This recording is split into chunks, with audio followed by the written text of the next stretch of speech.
Robin Ddu was one of the greatest wizards of North Wales, or was he?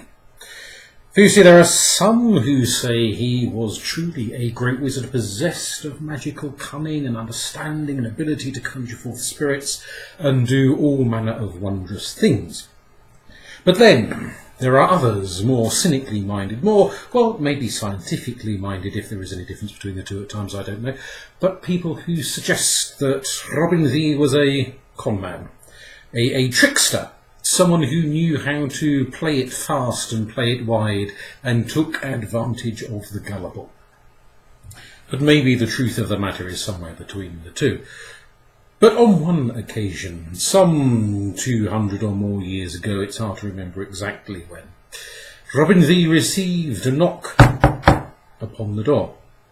On opening the door of his frankly quite humble home, he saw there a servant in full livery, and this man, who had travelled some quite distance across Wales, said to Robin Ddu, My mistress, the Lady of Taug, requires your services.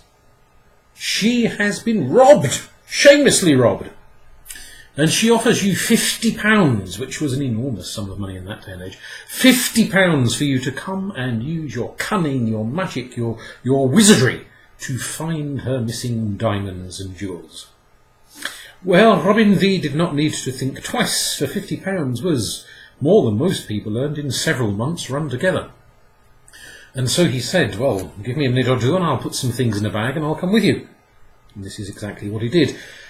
And the two of them got on the back of the horse that the servant had rode up all the way from the Vale of Taug, and there he went and took Robin Ddu down to meet the fine lady a few hours' ride. He was shown into this very grand house, with more rooms than any house the old wizard had ever been in his life, and tidying himself up as best he could, trying to spruce up and look the part of the wizard. He was shown into this rather opulent old woman, who sat there in her fineries and her silks, her fingers bejewelled, her plump neck bepearled.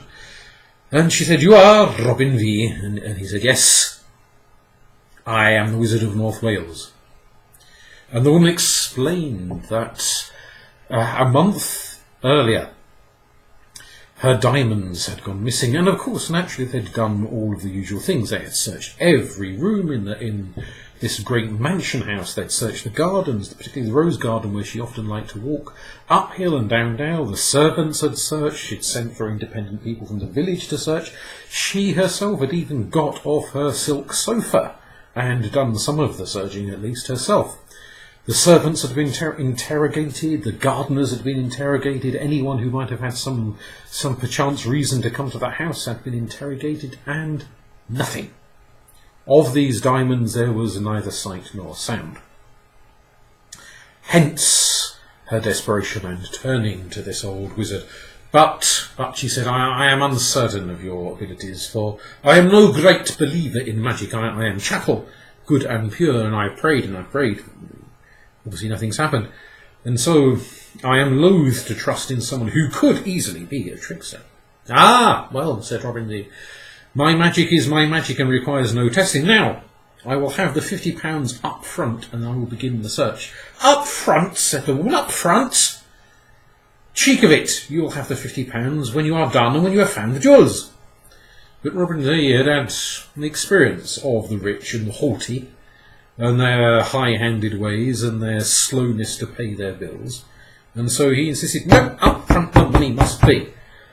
The woman said, very well, I will put you to the test.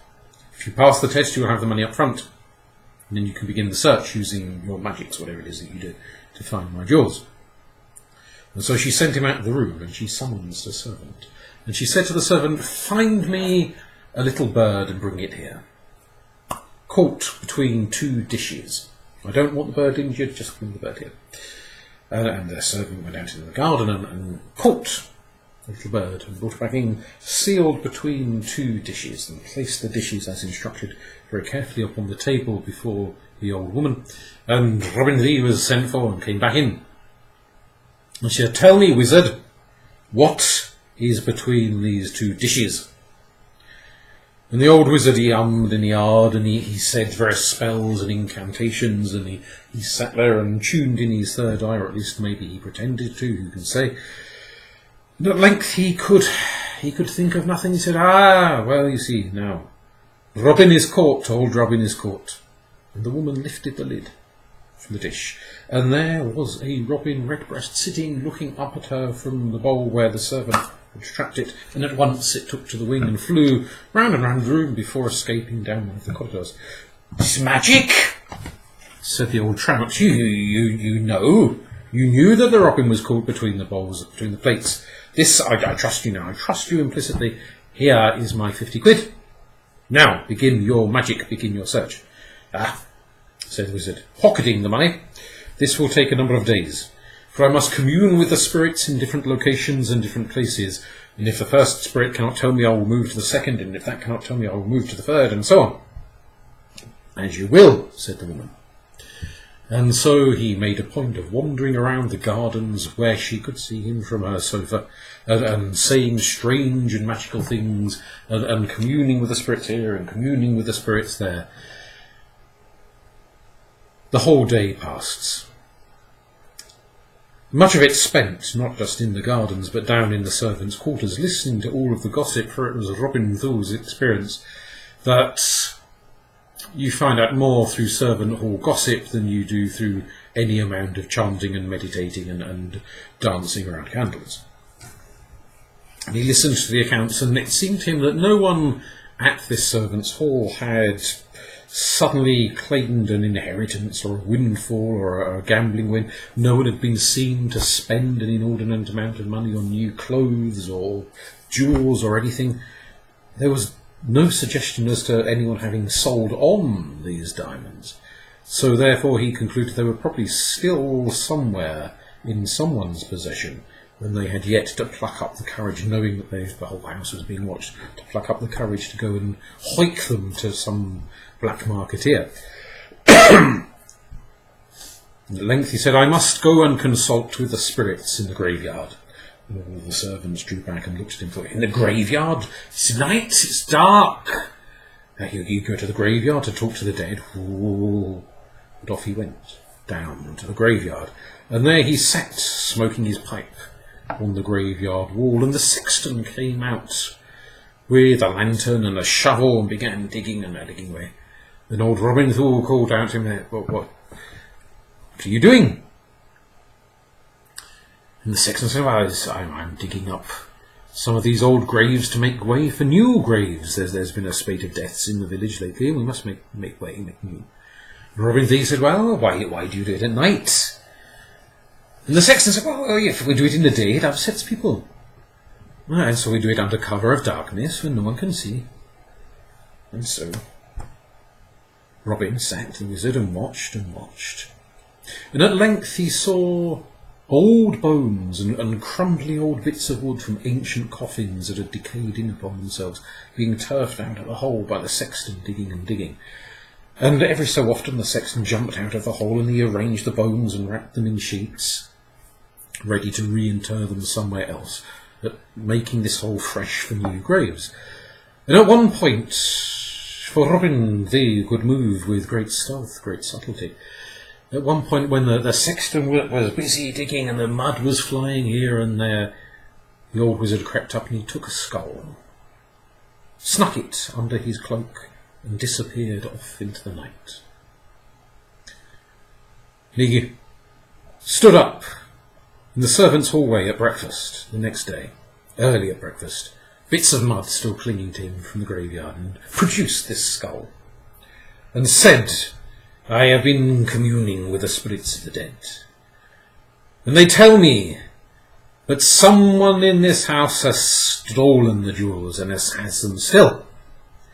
And I tell you this, and pulled a tooth from the skull. This I give to each one of you. And he handed a tooth to the first servant, and another to the second, and another to the third, and so on, around. I will conjure forth the demons of hell. And tonight they will come at the midnight hour, at the stroke of the midnight hour. They will come for that thief, to tear them down to hell, to an eternity of torture and torment. unless the thieves recant of their wicked ways and return the jewels to me. And off he went, muttering strange incantations, leaving the quivering, shaking, terrified servants behind him, and all day he made a point of avoiding eye contact or any kind of contact with anyone in the hall.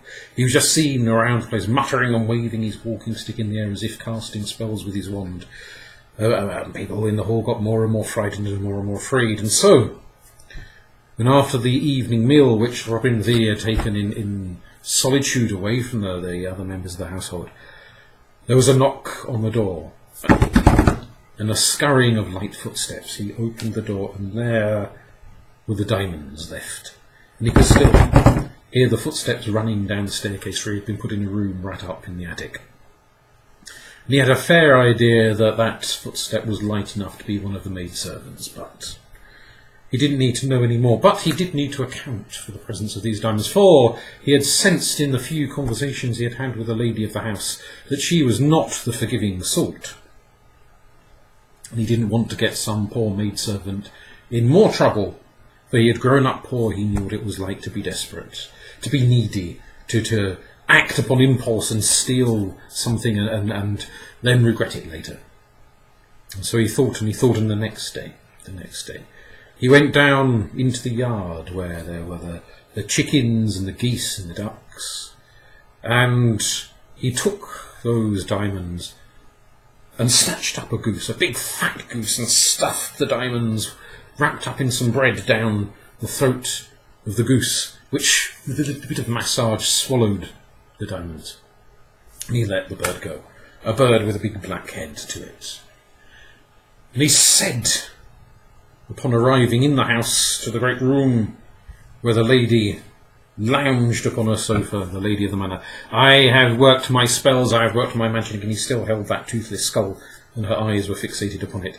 "I have conjured the spirits of the dead, and they have told me that the thief is no thief. It has been stolen, your diamonds, but stolen by one who does not value them. Stolen by one who thought they were food." And the woman said, "Hey, what are you on about?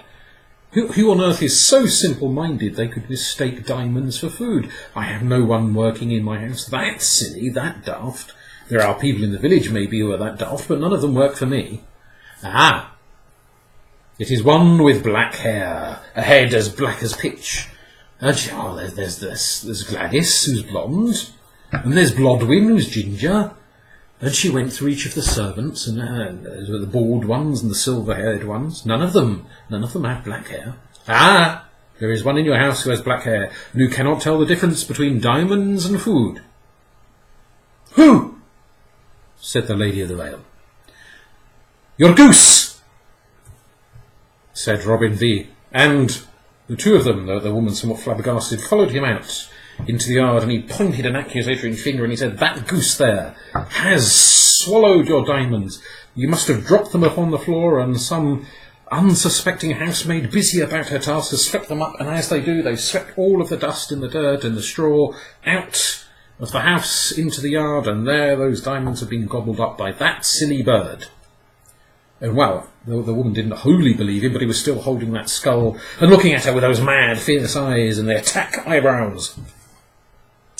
He said, "Have that goose killed, you can have it for your supper, and you will find the diamonds in its crop."